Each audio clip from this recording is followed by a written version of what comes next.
A canal in Paris was drained for the first time in decades, and what was found was really bizarre. The Canal Saint-Martin in Paris, France is one of the most historic sites in this beautiful city. But Parisian authorities had no idea that there were hidden secrets buried under the water's surface. And when they drained the canal after 15 years, they unraveled some unbelievable secrets from the past. Every 15 years or so, the city of Paris, France, drains the approximately 5-kilometer-long Canal Saint-Martin. But they hadn't done this since 2001, and it soon became clear that it was time to do it again for the sake of the local businesses in the area. In recent years, the area has turned into a hotspot for tourists and bobos, a group of people with a bourgeois bohemian way of life that are reminiscent of hipsters. New cafes, trendy bars, and quirky restaurants have also popped up in this region. But attracting tourists wasn't what Napoleon originally intended for the canal. In 1825, the canal, which was commissioned by the future French Emperor Napoleon Bonaparte, was finally completed, and it had a purpose. In those days, Paris's population was growing exponentially, which increased the spread of diseases like cholera and dysentery. So, the canal became the city's saving grace, and there are plenty of reasons for it. Bonaparte hoped that the fresh water would diminish the spread of various diseases by keeping the streets clean. He funded the canal's construction by imposing a tax on wine on the population, and soon the great work began. The network of canals included the Canal Saint-Denis, the Bassin de la Villette, the Canal de l'Ourcq, and last but certainly not least, the Canal Saint-Martin. Eventually, the networks led to the construction of something that changed the Parisian economy. The construction of Canal Saint-Martin led to the construction of 2 ports that allowed boats to enter the city to provide locals with building supplies and food.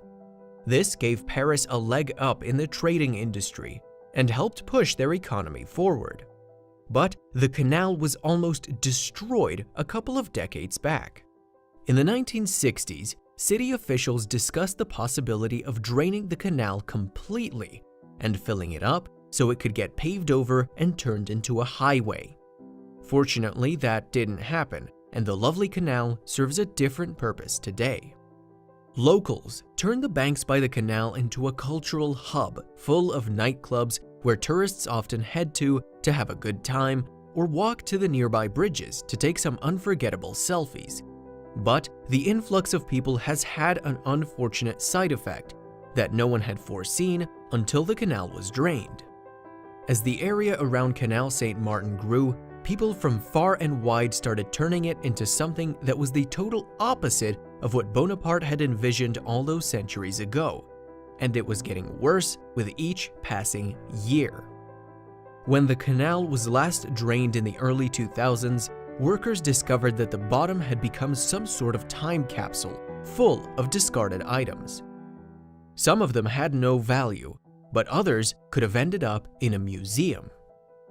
Among the various items found at the bottom of the canal were gold coins, 2 75mm shells from World War I, and a couple of less interesting but ultimately strange items like washing machines.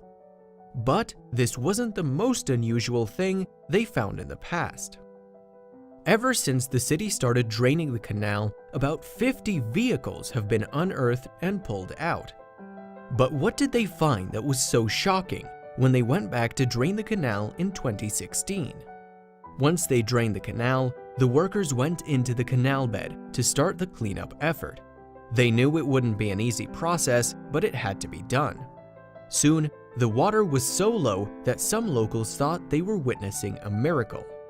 Locals found it unusual to see their precious canal drained as it was. In fact, some folks could literally walk across the canal without fear of drowning because the water was only ankle high. But if they knew what was lurking underneath the canal, they would have thought twice about stepping foot in these murky waters. People had been throwing mopeds and bikes into the canal all these years, which remained buried under the water until the workers uncovered them. But there was a reason why these folks took such drastic actions with their vehicles. Some of the bicycles and mopeds had been there for quite a long time, while others appeared to have been thrown in a bit more recently. But most of the items seemed to have some sort of backstory to them. The workers had found items that were pretty old and full of history. They weren't just discarded junk. They represented the city's diverse history and also one of its latest developments. Paris launched Vélib', the city's largest bike-sharing service, which has a fleet of over 20,000 bicycles and 1,800 bicycle stations. The canal seemed to be plagued by Vélib' bicycles, but that wasn't the only thing the workers unearthed. Workers found a number of chairs, supermarket carts, dustbins, fire extinguishers, and other items like umbrellas and even street signs. They also found a collection of items that posed a threat to local wildlife. There were lots and lots of water bottles in the muddy bottom of this iconic waterway, and some locals weren't happy about this or any of the other junk that was discovered by the workers. A public sector worker who was present during the 2001 cleanup told The Guardian, "The last time, I don't remember seeing so much rubbish in it. I despair. The Bobos are using it as a dustbin." The worker was right about the canal being turned into a dustbin, because unlike previous times the canal was drained, it took a long while to clean it all up. It took an estimated 3 months to scour through the entire canal and remove every bit of junk that people dumped since the last cleanup. Even tractors were brought in to help with the cleanup process, so it's hard to imagine that anything could have lived in the canal during that time. Before the workers started the cleanup process, they went in with long nets to catch the fish that were living in the canal. They didn't have a lot of time, and they had to make sure all the fish were accounted for before they got taken to a safer location. The cleanup project was a costly one for the city. In the end, it set them back more than $10 million, but it was worth it to ensure that one of Paris's most historic canals didn't remain a waste zone. And when a politician noticed the project was getting tons of publicity, she saw a major opportunity.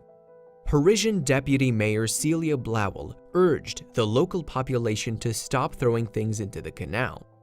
And as an incentive, she explained that by doing so, the Canal Saint-Martin would be clean enough for people to swim in sometime in the near future.